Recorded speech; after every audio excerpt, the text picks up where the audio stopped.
Imagine starting with nothing. No army, no currency, no government, no roads, no banks, not even a name people agreed on yet. Just 13 small, stubborn colonies clinging to the eastern edge of a wild continent, arguing with each other, broke from war, surrounded by enemies, and completely dismissed by the great powers of Europe. That was America in 1783. And yet, less than 200 years later, this same country would control half the world's wealth, field the most powerful military in human history, land a man on the moon, and build companies worth more than the entire economies of most nations. This is not a story about luck. This is a story about a series of ruthless, calculated, and sometimes brutal decisions made at exactly the right moments that turned a failed experiment into the engine of the modern world. This is how America became the richest and most powerful country on earth. Here's something most people don't know about the early United States.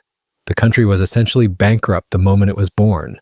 The Revolutionary War had cost a fortune. The Continental Congress had printed paper money so aggressively that the phrase "not worth a continental" became a common insult. Soldiers hadn't been paid, creditors in Europe were waiting, and the 13 states couldn't even agree on how to collect taxes. Most serious observers in Europe gave America maybe a decade before it collapsed. But then came one decision that changed everything. In 1790, a 35-year-old Treasury Secretary named Alexander Hamilton walked into Congress with a plan so bold it nearly caused a second revolution. Hamilton proposed that the federal government take on all the war debts of every state, roughly $25 million, and pay them in full. He wanted to create a national bank. He wanted to build a financial system from scratch, modeled on the British Empire's credit machine. His opponents were furious. Thomas Jefferson called it a betrayal of the common man. James Madison said it would concentrate too much power in too few hands. But Hamilton understood something they didn't. Credit is power.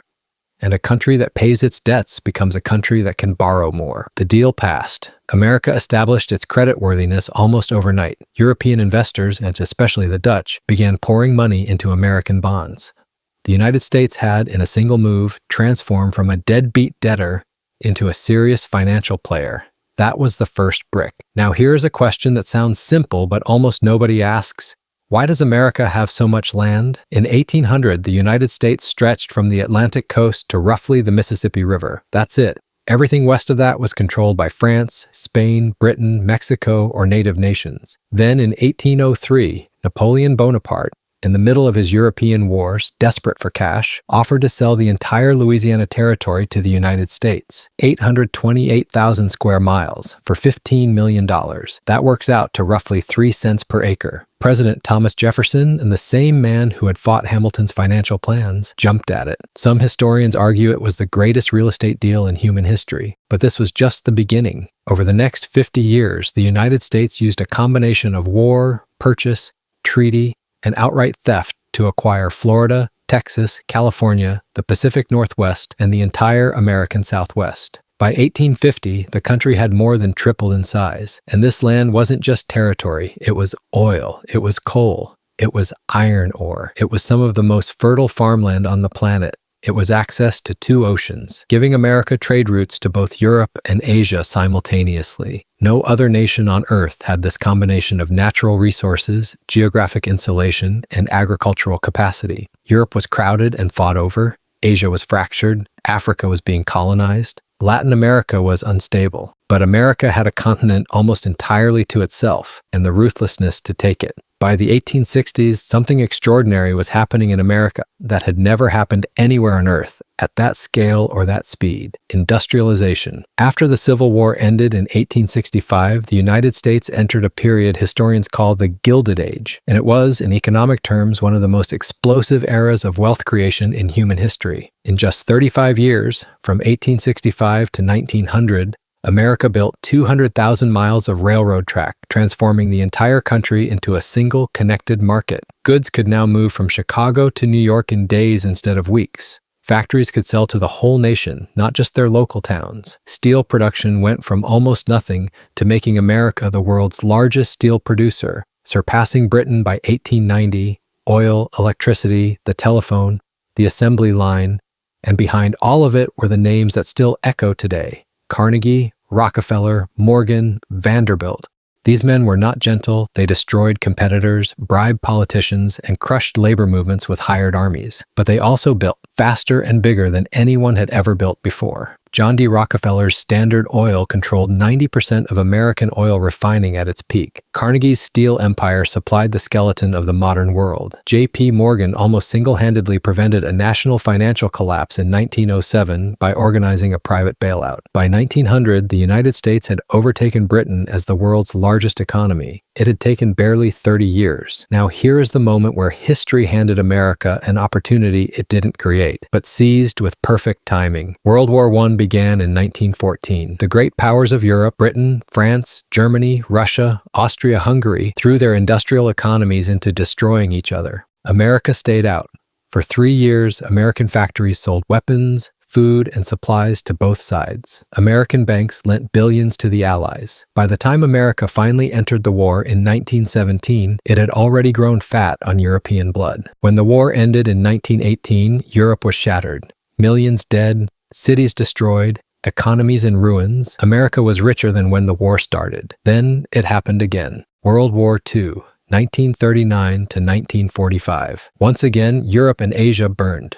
Once again, American factories went to work, this time on an almost incomprehensible scale. During the war, America was producing a new warship every 24 days, a new airplane every 5 minutes. Its GDP nearly doubled between 1939 and 1945. When the war ended, the United States held roughly 50% of the world's total economic output, half of the world's wealth in one country, with 6% of the world's population. Every other major industrial economy, Germany, Japan, Britain, France, the Soviet Union, was either destroyed or severely weakened. America had fought the war largely from the other side of 2 oceans, its cities untouched, its factories humming. And then came the masterstroke. America designed the post-war world order in its own image. The dollar became the world's reserve currency through the Bretton Woods Agreement. The International Monetary Fund and the World Bank were headquartered in Washington. The Marshall Plan rebuilt Europe, using American products and American capital, creating customers for American goods. It wasn't just victory,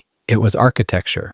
But here is what most people miss when they tell this story. Military power and industrial scale can explain the 20th century. They cannot explain why America is still dominant in the 21st. The answer is one word: Silicon Valley. After World War II, the American government poured billions into university research, much of it originally for military purposes. The internet itself was born as a Defense Department project called ARPANET. GPS was a military technology. The microchip was developed with government funding. But something unique happened in America that didn't happen in Europe or the Soviet Union. The government let private companies take these technologies and commercialize them. The result was the most powerful innovation ecosystem in human history.